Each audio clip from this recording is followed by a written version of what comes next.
লোকটার নাম সিমেদি। ফজরের নামাজ শেষ করে সে তার মেয়ে রাহায়ুকে ঘুম থেকে জাগিয়ে তোলে। রাহায়ু চোখে ঘুম ঘুম ভাব নিয়ে অজু করতে বাইরে আসে, কিন্তু অজু করার সময় তার মনে হচ্ছিল কেউ তার উপর নজর রাখছে। অজু শেষ করে সে ঘরে গিয়ে নামাজে দাঁড়ায়। শুরুর দিকে সবকিছু ঠিকঠাকই ছিল, কিন্তু হঠাৎ নামাজরত অবস্থায় সে অস্বাভাবিক কিছু শব্দ শুনতে পায়।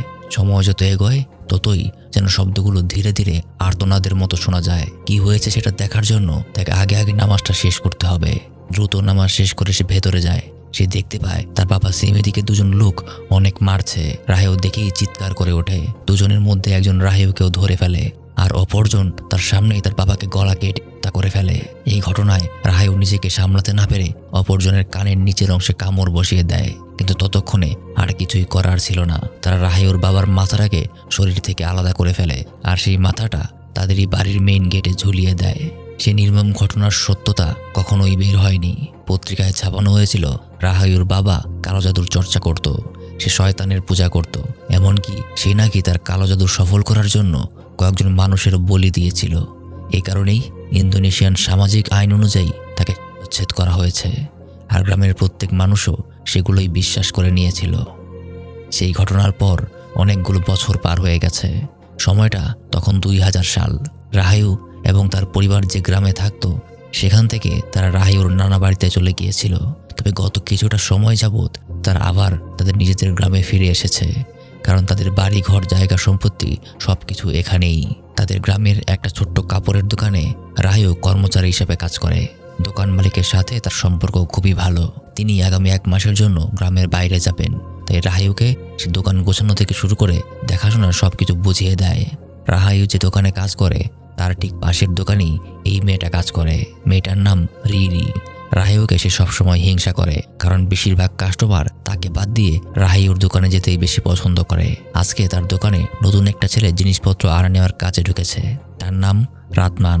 ছেলেটা খুবই ভদ্র, এমনকি বোঝা যায় রাহায়ুর প্রথম দেখা এবং কথাই রাহায়ুর প্রতি তার একটা ভালো লাগা শুরু হয়েছে। এখানেও রিরি আরো বেশি তাকে হিংসা করতে শুরু করে। আয়ু তার দোকান বন্ধ করে দিয়ে বাড়িতে ফিরে যায়। এই হচ্ছে আয়ুর সৎ মা। আয়ুর আসল মা তার ছোট থাকতেই মারা গিয়েছিল, আর এই হচ্ছে আয়ুর সৎ নানা। তার নাম সেনতত। সম্পর্কে তিনি আয়ুর মায়ের চাচা হন। আয়ুর বাবা নাকি মৃত্যুর আগেই তার এই বাড়িটা বিক্রি করে দেওয়ার কথা বলেছিল, আর এই বিষয়টাই এখন সেনতত আয়ুর মাকে জানায়। আর এখানেই আয়ুর মাথায় তার বাবার মৃত্যুর ঘটনাটা আবারও ভেসে ওঠে। সেটা সে কখনোই ভুলতে পারবে না। আয়ুর একটা ছোট ভাই আছে, তার নাম আজি। সে সারাদিন দুষ্টামি করতেই ব্যস্ত থাকে। পরদিন আয়ু তার প্রতিবেশীর এক আঙ্কেলের বাড়িতে একটা দরকারে দেখা করতে আসে। তবে ঘরে কোথাও না পেয়ে তাকে ভেতরে খুঁজতে গেলে সে একটা অদ্ভুত জিনিস দেখতে পায়। সেখানে সে সম্পূর্ণ সবুজ রঙের সাপের আকৃতিতে তৈরি করা একটা লাঠি দেখতে পায়, আর এই জিনিসটা তার খুবই পরিচিত।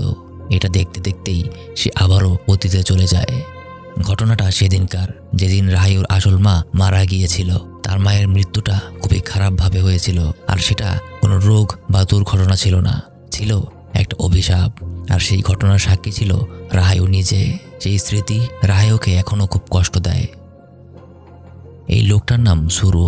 সে রাহায়ুর বাবার খুবই ঘনিষ্ঠ বন্ধু ছিল, কিন্তু রাহায়ুর মনে একটা প্রশ্ন জাগে, এই লাঠিটা তার বাবার কাছে ছিল, সেটা এই আঙ্কেলের কাছে কিভাবে এলো? সে জানায় সেমেদি তাকে এটা নিজেকে রক্ষা করার জন্য দিয়েছিল। এটা কোনো সাধারণ লাঠি না। কথায় কথায় সে আরো বলে আয়ুর নানা মশাই তাদের বাড়িটা কেন বিক্রি করে দিতে চায়। তাদের কথা থেকে জানা যায় আয়ুদের এই গ্রামে 2টা ঘর ছিল। একটা হলো বর্তমানে তারা যেটাতে থাকছে সেটা, আর আরেকটা হলো তার বাবা মৃত্যুর পূর্বে নামাজের স্থান হিসেবে একটা দান করে গেছে, যেটাকে এখন সবাই আল মাকমুম নামাজের ঘর হিসেবে চেনে। সন্ধ্যার পর এক ব্যক্তি সেই নামাজের ঘরে নামাজ পড়তে আসে। সে কিছুটা দেরি করে ফেলেছিল, সেজন্য আর কেউ সেখানে ছিল না। সে নামাজে দাঁড়ায়। 1 রাকাত নামাজ পড়ার পরই পেছন থেকে কেউ একজন লোকটার কাঁধে বারবার হাত রাখছে। নামাজরত অবস্থায় সে পেছনে তাকাতে পারবে না, তাই সে নিজের নামাজের উপর মনোযোগ দেয়। কিন্তু একই ঘটনা বারবার হতে থাকে। তখন বিষয়টা তার জন্য কিছুটা অস্বস্তিকর হয়ে ওঠে। এবার যেন সেই হাতটা ভয়ঙ্কর আকার নিতে শুরু করেছে। এক সময় এভাবেই হঠাৎ সেই ঘরের সমস্ত বাতি নিভে যেতে শুরু করে। সেই ঘরের বাইরেই রাহায়ু অজু করছিল। এক সময় ঘরের সবগুলো বাতি নিভে যায়। লোকটা তখনও তার নামাজ শেষ করতে পারেনি। তবে এখন থেকেই ঘটনা খারাপের দিকে মোড় নিতে শুরু করে। সে অনুভব করে এখানে শুধুমাত্র সে একা নয়, আরো অনেকগুলি অশরীরী তার পেছনে অনুসরণ করছে। এমনকি সেখানে প্রত্যেকের আওয়াজও সে শুনতে পায়। যে ভেতরে ভেতরে প্রচন্ড ভয় পেয়ে আছে, কিন্তু নামাজ অসম্পূর্ণ রেখে সে পালাবে না। নিজের মধ্যে ভয় নিয়ে এভাবেই সে নামাজ সম্পূর্ণ করে। কিন্তু এখন সে আর পেছনে ঘুরে তাকানোর সাহস পাচ্ছে না। একসময় আচমকা যখন লোকটা পেছনে ঘুরে তাকায়, সেখানে কিছুই নেই। সে নামাজের ওই ঘর থেকে ছুটে পালিয়ে যায়। আর তার পালানো দেখে রাহাইও কিছু বুঝে উঠতে পারে না। আয়ু ভেতরে আসে। এটাই সেই ঘর যেখানে সে ছোট থেকে বড় হয়েছিল। তবে হঠাৎ বিদ্যুতের কি জানি হয়ে যায়। এই চিন্তা করে সে মেন সুইচের কাছে যায়। আয়ু তখন তার পেছনে এক ভয়ানক কিছু একটা অনুভব করে। তবে এই লাইট অন করার সাথে সাথেই সেটা অদৃশ্য হয়ে যায়। আয়ু তার নামাজ শুরু করে। ঠিক একইভাবে প্রথম রাকাত শেষ করার পরেই তার সাথেও অস্বাভাবিক ঘটনা ঘটতে শুরু করে। তার পেছনে অনেকগুলো অদ্ভুত ছায়া সে অনুভব করে। সাথে সাথে তাদের ফিসফিস আওয়াজও সে শুনতে পায়। তার নামাজ যত সামনে এগোয় সেই আওয়াজ আরও বাড়তে থাকে।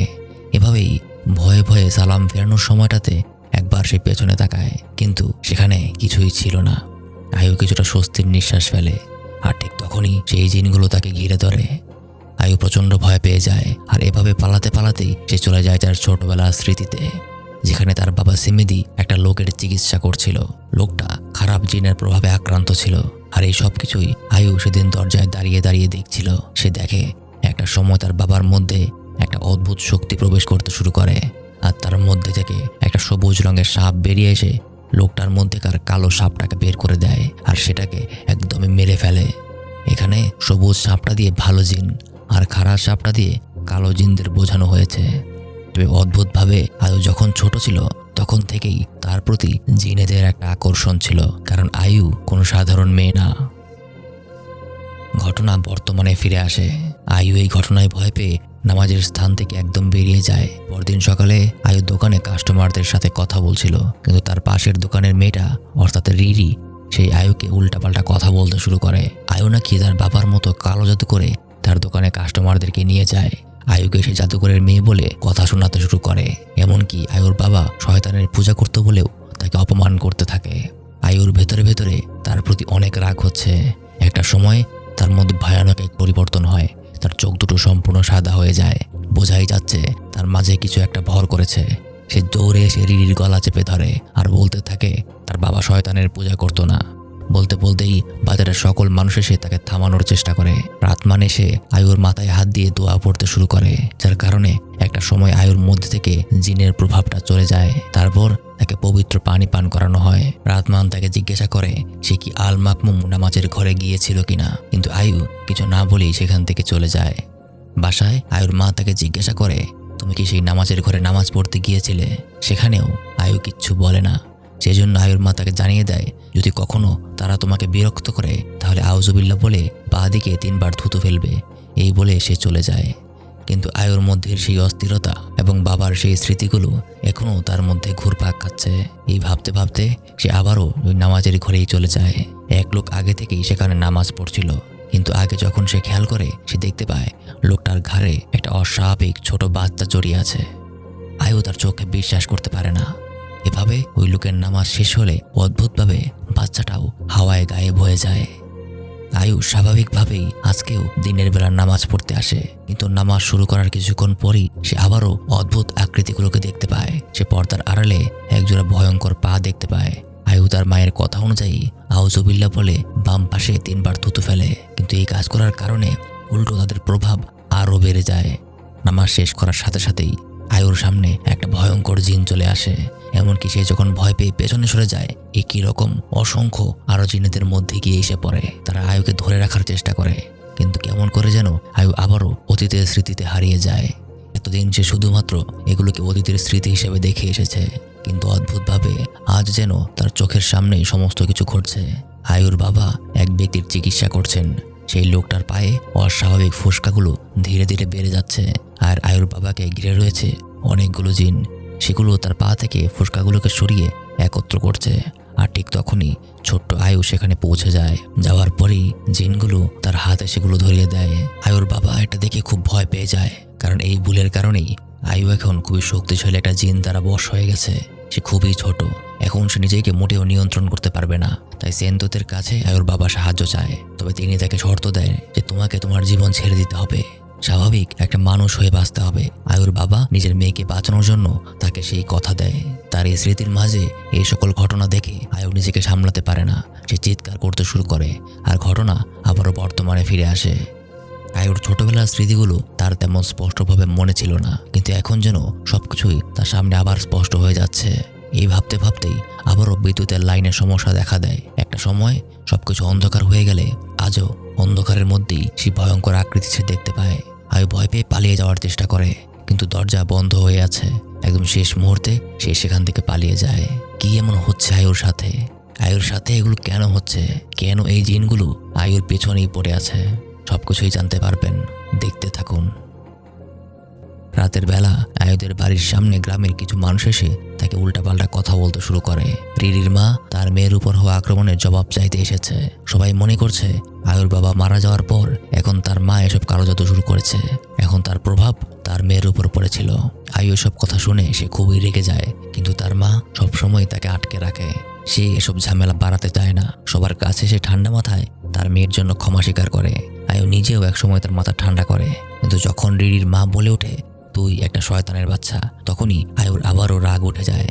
গ্রামের সবাই এবারের মতো তাদের ছেড়ে দিয়ে চলে যায়, কিন্তু পরের বার নাকি তারা কাউকে ক্ষমা করবে না। ঘরে যাওয়ার পর আয়ুর মা তাকে বোঝায় এখানে মাথা গরম করলে হবে না। তাছাড়াও তিনি আয়ুকে নিয়ে আবারও আয়ুর নানা বাড়িতে ফিরে যেতে চায়, কিন্তু আয়ু এখান থেকে যাবে না।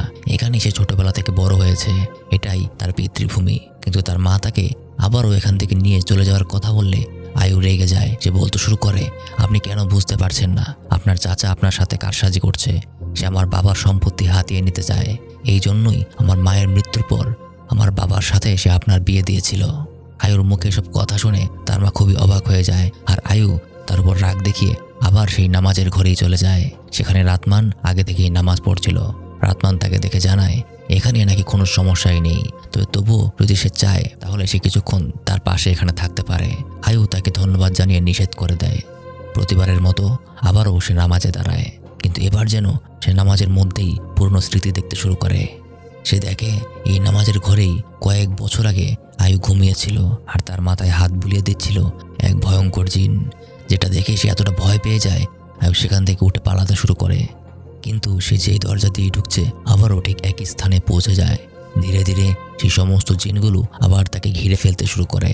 আয়ু ভয়ে চিৎকার করতে থাকে, আর হঠাৎ তখন একটা হাত তাকে টেনে ধরে।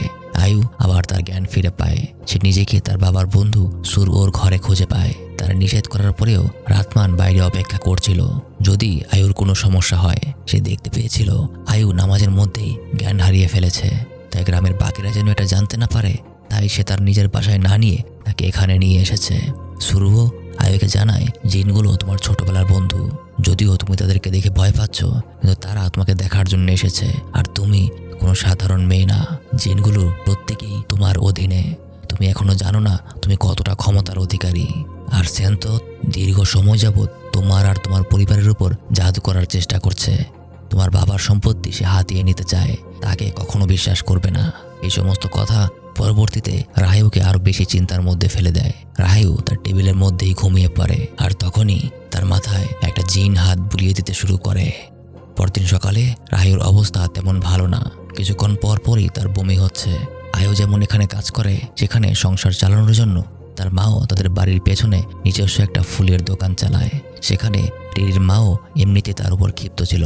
যখন সে দেখতে পায় তার তুলনায় আয়ুর মায়ের দোকানে বিক্রি বেশি হচ্ছে, সেও তাকে হিংসা করতে শুরু করে।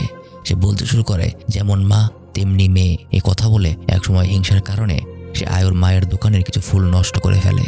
শব্দ পেয়ে যখন আয়ু সেখানে ছুটে আসে, তখন সে তাকেও কথা শোনাতে শুরু করে। তখনই আয়ুর রাগ উঠে যায়। আয়ুর মধ্য থেকে একটা সবুজ রঙের সাপ বের হয়ে আসে, আর সেটা রিরির মায়ের দিকে ছুটে যায়।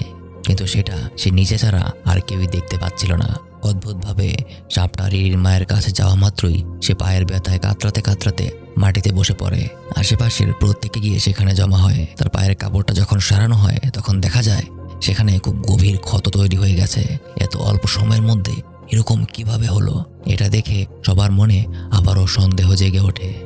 রাতের বেলা আবারও গ্রামের কিছু মানুষ আয়ুদের বাড়ির সামনে এসে এই ঘটনার প্রতিবাদ জানায়। তাদের পরিবারের উপর সবাই ক্ষিপ্ত হয়ে উঠেছে। তারা বলে এই গ্রামে তারা থাকলে তাদের ক্ষতি ছাড়া আর কিছুই হবে না। এমন বলে তারা আয়ুদেরকে বাড়ির বাইরে আসতে বলে। আয়ুর মা আর পারছে না, তাই সে ভেতরেই নিজের ছেলেকে ধরে এক কোণায় বসে আছে। কি করবে তারা কিছুই বুঝে উঠতে পারছে না। তখনই বাইরে সূর্য চলে আসে। সে তাদের প্রত্যেককে শান্ত করে, আপাতত তাদেরকে বুঝিয়ে সবাইকে বাড়িতে পাঠিয়ে দেয়। কিন্তু এখানেই এই ঘটনা শেষ না। আয়ু এখন সম্পূর্ণ পরিবর্তিত হয়ে গেছে। তার দু চোখ কালো হতে শুরু করে, আর যেন তার ইশারাতেই কিছু অশুভ শক্তি রিরিদের ঘরে প্রবেশ করছে। রিরির মা এমনিতেই যন্ত্রণায় কাতরাচ্ছিল, কিন্তু এটা যথেষ্ট ছিল না। এই ঘটনার পর আয়ুর পক্ষ থেকে একটা কালো সাপ গিয়ে তাকে পেঁচিয়ে ধরে। এই কালো সাপ বলতে খারাপ জিনকে বোঝানো হয়েছে। আর এখানেই রিরির মায়ের মৃত্যু হয়। রিরি এসে দেখতে পায় তার নিজের মা নিজেই নিজের গলা চেপে নিজেকে মেরে ফেলেছে। এই ঘটনার পরদিন সকালে এবার খুব জোরালোভাবে প্রত্যেকে এই গ্রামে জড়ো হয়েছে। এবার তারা একটা হেস্তনেস্ত করেই ছাড়বে। তারা যেভাবেই হোক আয়ু আর তার পরিবারকে এই গ্রাম থেকে বের করে দিতে চায়। তবে সেখানে যেহেতু সূর্য ছিল গ্রামের একজন অভিজ্ঞ ব্যক্তি, সে তাদেরকে জোরালোভাবে বলে আয়ু আর তার মা কোনোভাবেই কোনো কালো জাদুর চর্চা করে না। তার বাবাও অনেক ভালো মানুষ ছিল, কিন্তু কেউ তার কথা বিশ্বাস করে না। গ্রামের প্রত্যেকেই তখন আয়ুর মাকে একটা বিশেষ রিচুয়াল পালন করার কথা বলে, যেটার নাম পোচেং অথ। সেখানে যদি প্রমাণিত হয় তাদের দোষ নেই, তাহলে তারা সবাই সেটাকে মেনে নেবে। আর যদি প্রমাণিত হয় তারা দোষী, তাহলে সেখানেই আয়ুর মা মারা যাবে। এই রিচুয়াল অনুযায়ী অভিযুক্ত ব্যক্তিকে সম্পূর্ণ মৃত মানুষের মতো সাদা কাপড়ে পেঁচানো হয়। তারপর তাকে অভিযুক্ত বিষয়ের উপর কসম কাটানো হয়। সে যদি সত্য কসম কাটে তাহলে তার কিছুই হয় না, আর যদি মিথ্যা কাটে তাহলে এক নির্দিষ্ট জাতের জিন এসে তাকে সেখানেই মেরে ফেলে। যেহেতু গ্রামের সবাই বিষয়টার সাথে পরিচিত ছিল, তাই বাকিরাও এক বাক্যে এটা মেনে নেয়।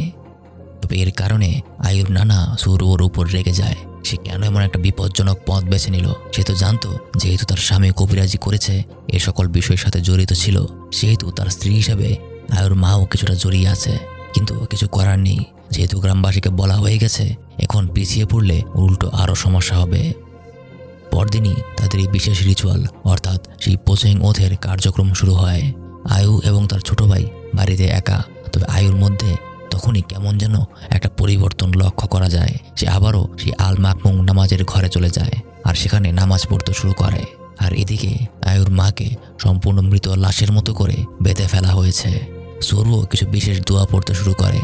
আর যখন সময় মতো আয়ুর মা কসম কাটে, তার ঠিক সাথে সাথেই সে জ্ঞান হারিয়ে ফেলে। সে দেখে সে একটা অদ্ভুত জায়গায় চলে গেছে। সে এদিক ওদিকে ছোটাছুটি করতে শুরু করে। আর এদিকে আয়ু ছিল নামাজরত অবস্থায়। সে জিনগুলির উপস্থিতি বুঝতে পারে। আবার আয়ুর মা সেই জায়গায় ভয়ানক কিছু জিনেদের দেখতে পায়, যারা প্রত্যেকেই তার পেছনে পড়ে আছে। এদিকে আয়ুর যখন নামাজ শেষ হয়, সে পেছনে তাকাতেই এক ভয়ানক চেহারা সামনে এসে পড়ে। কিন্তু এবার আয়ু আর তাদের ভয় পায় না, সে উল্টো তাদের উপর গর্জন করে ওঠে। আর এই সময় দেখা যায় সবগুলো জিন তার সামনে বশ্যতা স্বীকার করে।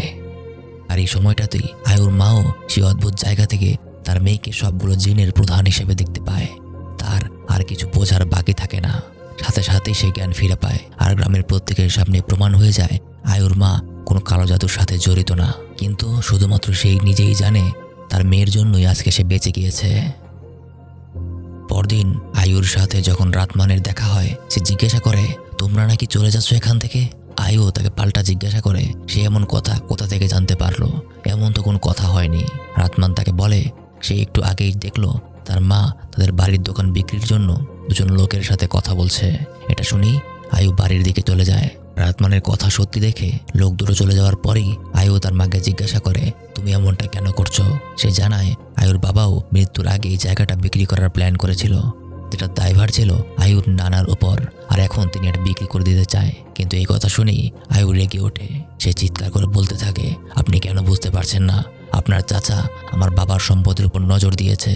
এই কথা শুনে আয়ুর মা তাকে থামিয়ে দেওয়ার চেষ্টা করে। সে জানায় সেই দিন সে আয়ুকে সমস্ত জিনের প্রধান হিসেবে দেখেছিল, সে আর এখানে থাকতে চায় না। এসব বলতে বলতেই আয়ুর মাঝেও পরিবর্তন হতে শুরু করে। সে আয়ুর পেছনে একটা খারাপ জিনকে দেখতে পায়। তখন আয়ুর প্রত্যেকটা কথাই তার কানে তীক্ষ্ণভাবে বিঁধে যাচ্ছিল।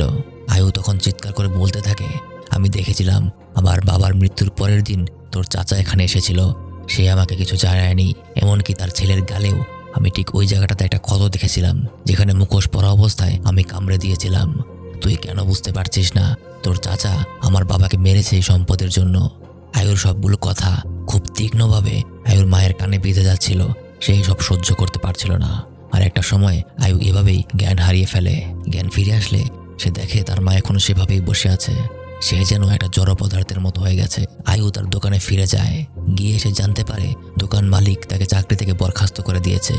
সে তার কাছে অনেক ক্ষমা চায়, কিন্তু কোনোভাবেই সে তাকে রাখতে আর রাজি না। এবার আয়ু তার আশেপাশের সমস্ত ঘটনায় পাগল হয়ে যেতে শুরু করে। যে নিজের প্রতি নিয়ন্ত্রণ হারিয়ে ফেলে। বারবার শুধুমাত্র সে তার বাবাকে ডাকতে থাকে। গ্রামের লোকেদের কথা আর নামাজের সময় জিনেদের ডিস্টার্ব তাকে ক্রমশ মানসিকভাবে ভারসাম্যহীন করে ফেলতে থাকে। তার মধ্যে একটা রাগ জন্মে গিয়েছে, যেটা তাকে প্রতিশোধ পরায়ণ করে তুলতে শুরু করে। হঠাৎ সেই নামাজের স্থানেই তার বাবার কাটা মাথাটা সে দেখতে পায়, যার কারণে তার মধ্যেকার সম্পূর্ণ শক্তির প্রকাশ ঘটতে শুরু করে। একটা সময় তার মধ্যে থেকেও একটা সবুজ রঙের সাপ বেরিয়ে আসে, আর তারপর বেরিয়ে আসে একটা কালো রঙের সাপ। সেখান থেকে একটা সাপ গিয়ে দোকান মালিক আক্রমণ করে, আর অপরদিকে আরেকটা সাপ আয়ুদের বাড়িতে গিয়ে পৌঁছায়। আয়ুর মা দেখতে পায় সেই সাপটা তার ছোট ছেলে আরজির গলায় পেঁচিয়ে রেখেছে। সাথে সাথে সেটাকে ধরে সে নিজের থেকে দূরে রাখার চেষ্টা করে। ততক্ষণে আয়ুর জ্ঞান ফিরে এসেছে। আয়ু ব্যাপারটা বুঝতে পেরে সেই জিনেদের থেকে সরে আসে আর নিজের বাড়ির দিকে দৌড়াতে শুরু করে। আর এদিকে আয়ুর মা সেই সাপটাকে ধরে জোরে মাটিতে আছড়াতে শুরু করে। ততক্ষণে আয়ু সেখানে পৌঁছে যায় আর তার মাকে থামানোর চেষ্টা করে, কিন্তু সে তার মেয়েকে এতটা জোরে ধাক্কা দেয় যে আয়ু মাথায় আঘাত পেয়ে যায়। আঘাতের কারণে সে আর উঠে দাঁড়ানোর শক্তি পাচ্ছিল না। তবে দূর থেকে সে তার মাকে থামার জন্য বলছিল, কিন্তু তার মা সাপটাকে মারার জন্য দেয়ালে সেটাকে আঁচড়াতেই থাকে। একটা সময় সাপটা মরে যায়, কিন্তু তখনই আয়ুর মা তার হুঁশ ফিরে পায়। সে দেখে তার সামনে তার ছোট ছেলে আরজি রক্তাক্ত অবস্থায় পড়ে আছে। অর্থাৎ এতক্ষণ যে সে সাপ মনে করে যাকে মারছিল সেটাই ছিল তার আপন ছেলে। এটা দেখে সে নিজেকে আর ক্ষমা করতে পারে না। ছেলেকে জড়িয়ে ধরে সে কাঁদতে শুরু করে। এই অপরাধ বোধে সে ভ্রম দেখতে শুরু করে। তার স্বামী সেমেদি তাকে নিয়ে যেতে এসেছে, আর তার স্বামীর কথা মতো সে ফাঁসির দড়ি তৈরি করতে শুরু করে। এদিকে আয়ু উঠে দাঁড়ানোর শক্তিটুকুও পাচ্ছে না। চোখের সামনেই প্রথমে সে তার নিজের ভাই, তারপর নিজের মাকেও এভাবে ছটফট করে মারা যেতে দেখে। এই ধাক্কায় সে আবারও নিজের জ্ঞান হারিয়ে ফেলে। জ্ঞান ফিরে আসার পর সে দেখে সে একটা গাড়ির মাঝে, তার সাথে তার নানা। যাত্রা শেষে আয়ু তার নানা বাড়িতে গিয়ে পৌঁছায়। আসলে এটা একটা বোর্ডিং স্কুল। তার নানাই এই স্কুলের প্রতিষ্ঠাতা। ইনি হলেন আয়ুর নানি। তিনি আয়ুকে শান্ত থাকতে বলে। সে বলে, এখানে কোনো জিন তোমাকে বিরক্ত করতে পারবে না। কিন্তু আয়ুর মুখে তার নানা সম্পর্কে কিছু বাজে কথা শুনে সে অবাক হয়ে যায়। সে জানায়, তোমার নানা কখনোই তোমার বাবার টাকার দিকে মন রাখেননি। তার নিজের কাছেই অনেক টাকা পয়সা আছে। তার কখনোই তোমার বাবার টাকার দরকার নেই। তোমার বাবাকে সে নিজের ছেলের মতোই দেখে। তারপর আয়ু তার মা আর ভাই আরজির ব্যাপারে জিজ্ঞাসা করে। তার নানি একদম চুপ হয়ে যায়। বোঝার আর বাকি থাকে না সে তার পরিবারকে চিরতরে হারিয়ে ফেলেছে। আয়ু কাঁদতে শুরু করে। আয়ুর নানা এবং নানি দুজনেরই আলোচনায় বোঝা যায় আয়ু এবং সেই নামাজের ঘরের মধ্যে একটা কানেকশন তৈরি হয়ে গেছে, আর যে করেই হোক সেটাকে আলাদা করতে হবে। তাছাড়াও সে রাতেই আয়ুর নানি একটা স্বপ্ন দেখে, যেখানে সে জানতে পারে এর সমাধান সেই নামাজের ঘরেই পাওয়া যাবে। তাই সে আয়ুর নানাকে পরদিনই সেখানে খোঁজ লাগাতে বলে। আয়ুর নানা সকাল হলেই সেখানে পৌঁছে যায় আর সমস্ত জায়গা তন্ন তন্ন করে খুঁজতে শুরু করে। এদিকে আয়ু তার পরিবারের কবরস্থানে গিয়ে নিজেকে দোষারোপ করছিল, এসব কিছু তার জন্যই হয়েছে। কিন্তু তার নানি তাকে জানায় এতে তার কোনো দোষ নেই। তার মধ্যে থেকে যে সাপগুলো বেরিয়েছিল সেগুলো বাস্তবে কোনো অস্তিত্ব ছিল না, সেগুলো ছিল শুধুমাত্র ধোঁকা। সেই খারাপ জিনগুলো তাকে নিয়ন্ত্রণ করেছে, তার কথার বাইরে কাজ করেছে, সেখানে তার কোনো দোষ ছিল না। তবে আয়ু প্রশ্ন করে সে কিভাবে এত কিছু জানে। তখন তার নানি জানায় সে যখন ছোট ছিল আয়ুর মতোই ক্ষমতা ছিল, তখন সেও তার ক্ষমতা নিয়ন্ত্রণ করতে পারেনি, যার কারণে তার পরিবার সহ অনেকেই এতে আক্রান্ত হয়েছিল। আর তারপর সেন্তোত তাকে গাইড করেছিল, যার কারণে পরবর্তীতে সে তার ক্ষমতার নিয়ন্ত্রণ নিতে শিখেছিল। এদিকে আয়ুর নানা সেই নামাজের ঘরে কিছু খুঁজে না পেয়ে ঠিক যখনই ফেরত চলে যাবে, ঠিক তখনই সিলিংয়ের উপরের দিকটাতে তার চোখ পড়ে। সে সেখানে খোঁজ নিতে বলে। রহস্যজনকভাবে সে কাপড়ে পেঁচানো একটা বস্তু খুঁজে পায়। সেটা খোলার পর তার মধ্যে থেকে বেরিয়ে আসে একটা মাথার খুলি, আর তার সাথে রাহায়ুর একটা ছবি। অর্থাৎ রাহায়ুর উপর কালো জাদু করা হয়েছিল। সেন্তোতেরা বুঝতে বাকি থাকে না এসব আসলে কার কাজ। সে সাথে সাথেই সুরুর বাড়িতে চলে যায়, আর সেখানেই সব সত্য বের হয়ে আসে। এসব কিছুই আসলে তারই কাজ। তার এই কালো জাদুর চর্চার কারণেই আয়ুর পিছে এতগুলো জিন ঘুরে বেরিয়েছে। তার থেকে আয়ুর বাবার সেই লাঠিটা ছিনিয়ে নিয়ে এসে চলে যায়। কিন্তু সুরুও এসব কেন করেছে? সে তো ছিল তার বাবার সবচেয়ে ঘনিষ্ঠ বন্ধু।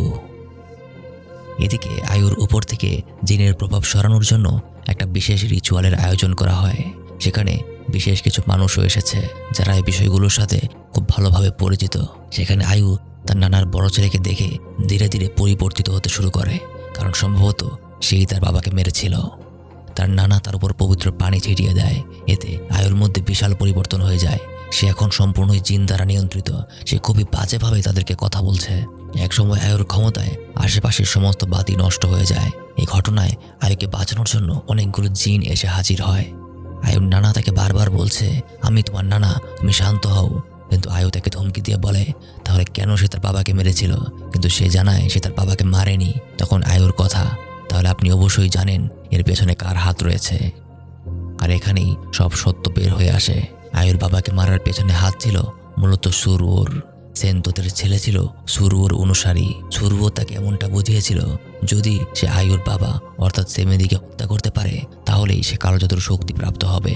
তাই সেই রাতেই ষড়যন্ত্রের মাধ্যমে আয়ুর বাবাকে মেরে ফেলা হয়েছিল। আর এই সব কিছুই আয়ুর নানা সেনতোত একদম শুরু থেকেই জানতো।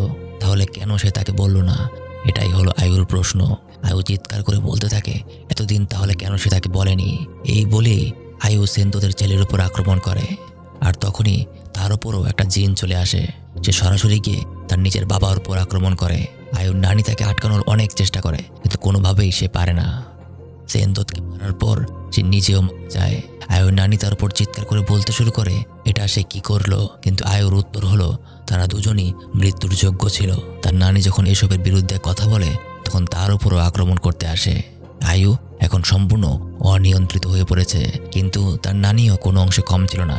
সে আয়ুর মাথায় হাত দিয়ে দোয়া পড়তে শুরু করে। আর এভাবেই তার এই দোয়ার কারণে কিছুক্ষণের মাঝেই আয়ু শান্ত হয়ে যায়। তারপর আর বেশ কিছুদিন পার হয়ে যায়। আয়ুর বাবার যে একটা বিশেষ লাঠি ছিল সেটাকে একটা নির্জন স্থানে বিশেষ নিয়মের সাথে মাটিতে পুঁতে ফেলা হয়। একদিন আয়ু এবং তার নানি তার পারিবারিক কবরস্থানে তাদের আপনজনদের স্মরণ করতে এসেছে। যেহেতু আয়ুর ওপর থেকে কালো জাদুর মূল ভিত্তিটাই সরে গেছে, সেহেতু এখন সে ধীরে ধীরে নিজের শক্তির উপর নিয়ন্ত্রণ করতে পারবে। আর সেটা তার নানি তাকে শেখাবে।